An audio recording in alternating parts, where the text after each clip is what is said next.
Welcome to CCN Midday News. I am your host, Captivating Christian, and here are some of your top stories for today, the 26th of May. Democrats win another voting rights victory as absentee restrictions are struck down in South Carolina. Protesters hang an effigy of the Kentucky governor outside the governor's mansion. And former Florida data manager hailed by the media was fired for insubordination. Up to 2.4 million people in Texas were denied pandemic relief, including thousands of U.S. citizens. 2 Kansas City officers charged with assaulting a transgender woman. And a woman was caught on video calling the police and claiming that there was an African American man threatening her life. A black real estate mogul raising funds for healthcare workers. And California to allow places of worship to reopen, in-store retail shopping to resume. Let's get to the news.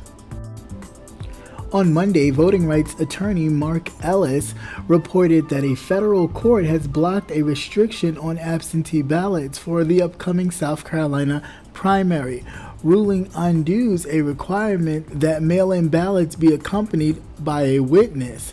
According to the Associated Press, the decision persuaded by voting rights groups in part to reduce the risk of COVID-19 outbreak in the polling places is likely to mean that South Carolina sets a record for the number of absentee ballots cast and could mean that tallying the votes could take longer than usual.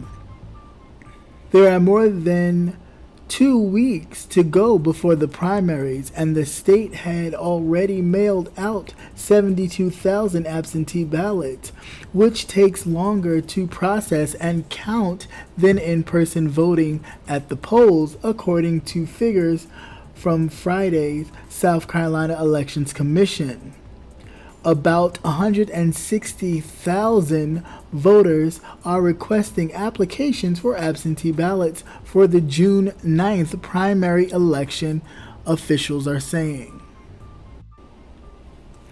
A group of protesters gathered for a Patriot Day Second Amendment rally near the Kentucky state capitol concluded Sunday's event by hanging an effigy of Governor Andy Beshear in a tree outside of the governor's mansion. The demonstrators were reportedly protesting restrictions that the Democratic governor implemented to help curb the coronavirus or COVID-19 pandemic.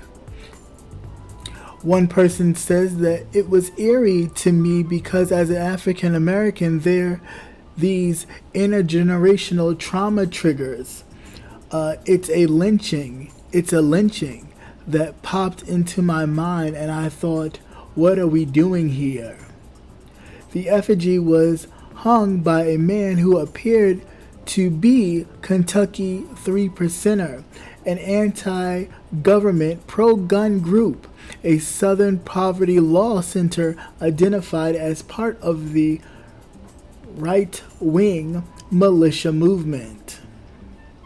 Later, the effigy was in fact cut down, and the Kentucky State House Democrats released a statement calling the act beyond reprehensible and charged the state's Republican leadership with condoning similar hateful rhetoric in the past, effectively enabling Sunday's event. The state Republican Party also issued a statement decrying the act as unacceptable. What occurred at today's rally was unacceptable and has no place in Kentucky's political discourse, the statement read. The Republican Party of Kentucky strongly condemned the violent imagery against the governor in today's protest. A former Florida Department of Health data manager, Rebecca Jones, was fired for repeatedly overstepping her duties, according to documents obtained by the Associated Press. Jones has received ample coverage for her claim that she was fired for objecting to the removal of data from the Florida's public-facing coronavirus dashboard. The data in question has been available to the public since early May. A spokeswoman for Florida's Governor Ron DeSantis said that May 19th that Jones was fired for insubordination, a rejection of her claims that she was fired for refusing to comply with orders to hide the coronavirus data from the public. Rebecca Jones exhibited a repeated course of insubordination during her time with the department, including her decision to modify the department's COVID-19 dashboard without input or approval from the epidemiology team or her supervisor. The blatant disrespect for the professionals who were working around the clock to provide important information for the COVID-19 website was harmful to the team. In documents obtained by the Associated Press, Jones' supervisor, Craig Curry, detailed multiple incidences of Jones' insubordination in an email to the Florida Department of Health and Human Services Resource Office on the 6th of May. The Associated Press reported that documents show Jones received a warning from her supervisor on April 9th after she posted a message on the newspaper's Facebook page about the state's coronavirus dashboard, which she helped develop without receiving approval to publicly discuss the resources. Jones received another warning 2 weeks later after she gave an extensive interview to a mapping company online magazine about the dashboard. Jones' supervisor later discovered that she was fired. Data manager had released unauthorized charts in post to a public blog that has since been taken down, according to the Associated Press. Jones disputes in an email to the DCNF that the blog post contained any political commentary or that she cited any data that was not already available to the public. Jones did not respond when asked if she still had a copy of the blog post. The final straw for Jones came on May 15th when she informed researchers and other recipients of the Florida's coronavirus data in an email that she had been reassigned and suggested that the new data managers were manipulating the dashboard figures. Nearly 2.4 million people in Texas are shut out of federal relief funds by the Trump administration. San Antonio Express News reporting that includes hundreds of thousands of U.S. citizens who were excluded from funds because they were married to immigrants. The financial barrier comes even as local prosperity in the state has been thanks in part to the labor of immigrants.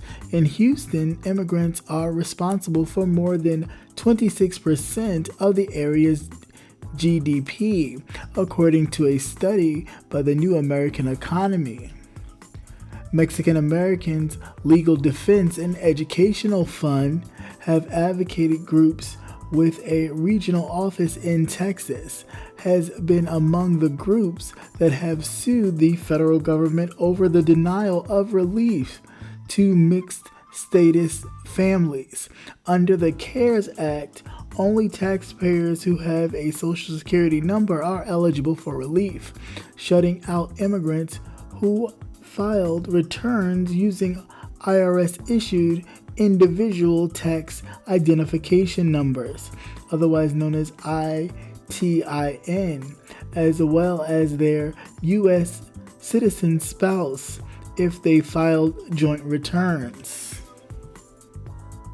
The state of California, with the largest undocumented population in the nation, has established a fund to assist at least some of these families.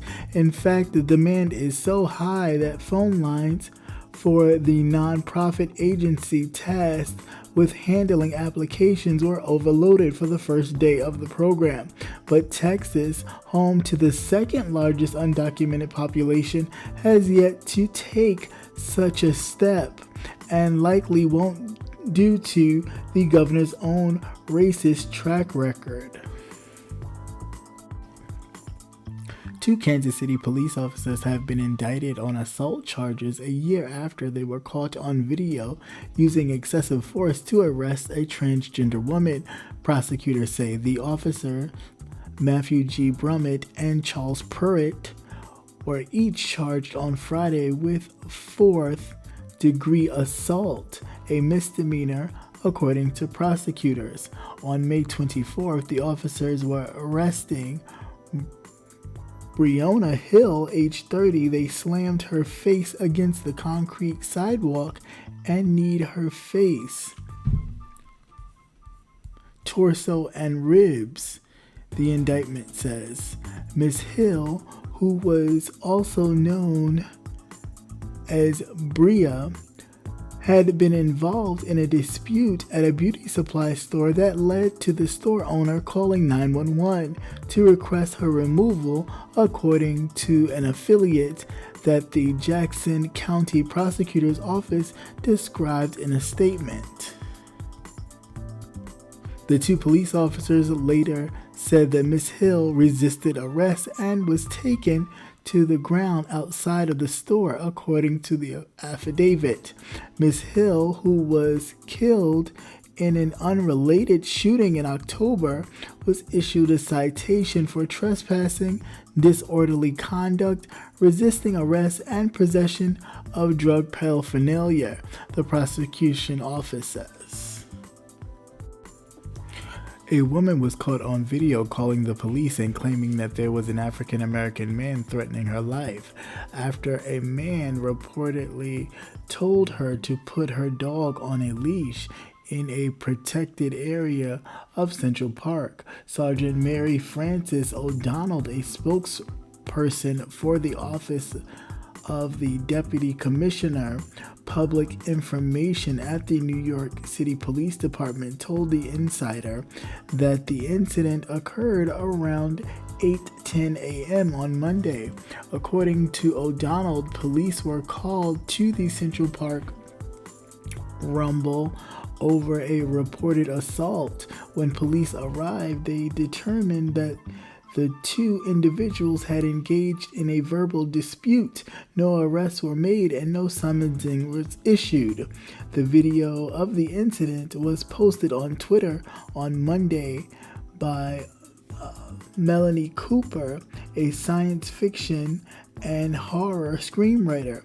As of Monday evening, the video has been viewed over 5 million times.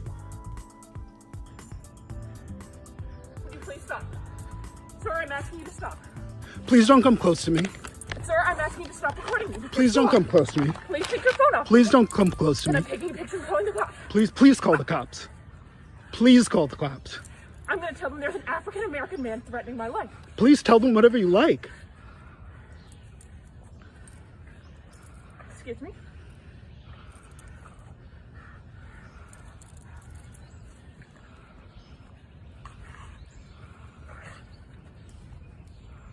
I'm sorry, I'm in the Ramble, and there is a man, African American, he has a bicycle helmet. He is recording me and threatening me and my dog. There is an African American man, I am in Central Park. He is recording me and threatening myself and my dog. And my... I'm sorry, I can't hear you either. I'm being threatened by a man in the Ramble. Please send the cops immediately. I'm in Central Park in the Ramble. I don't know. Thank you. Tamara Moultrie is a successful real estate broker and the first Black woman to own 4 real estate companies in 4 different states. Has launched 2 fundraisers, one on Facebook and one on GoFundMe, to help raise money for those who are taking the lead in fighting the COVID-19. Her initiative is called the Down Payment Housing Assistance Program and will provide home ownership options for frontline healthcare workers and others who are risking their own lives every day. The real estate companies are based out of Wisconsin, Georgia, and Florida. also in Illinois, is looking to raise as much money as soon as possible to help these healthcare workers who want to buy homes. Fundraisers will be able to use towards a purchase of any property in all 50 states. Primarily, the funds will be used for down payments or closing cost assistance. Herself will monitor and distribute the funds to the respective titled companies, closing attorneys, and other real estate professionals prior to every transaction that closes. If you are looking to help or want more details or make a donation, you can visit the GoFundMe page or Facebook page donation page. Her goal is to raise at least $10 million. California will allow houses of worship to open for in-person services at a reduced capacity and let retailers open in-store shopping, state officials announced on Monday, under guidelines announced by Governor Gavin Newsom, Democrat out of California. On Monday, churches will be allowed to reopen with approval from county public health officials, but they will also be required to keep the attendance to either 25% capacity or a maximum of 100 attendees. The state and county public health officials will corroborate to assist any increase in deaths or hospitalization after 3 weeks of a loosened restriction. Once again, thank you for watching CCN Midday News. Hope you enjoyed. Please like, share, and subscribe. Also hit that notification button so you will never miss another news update. Have a great day. Peace.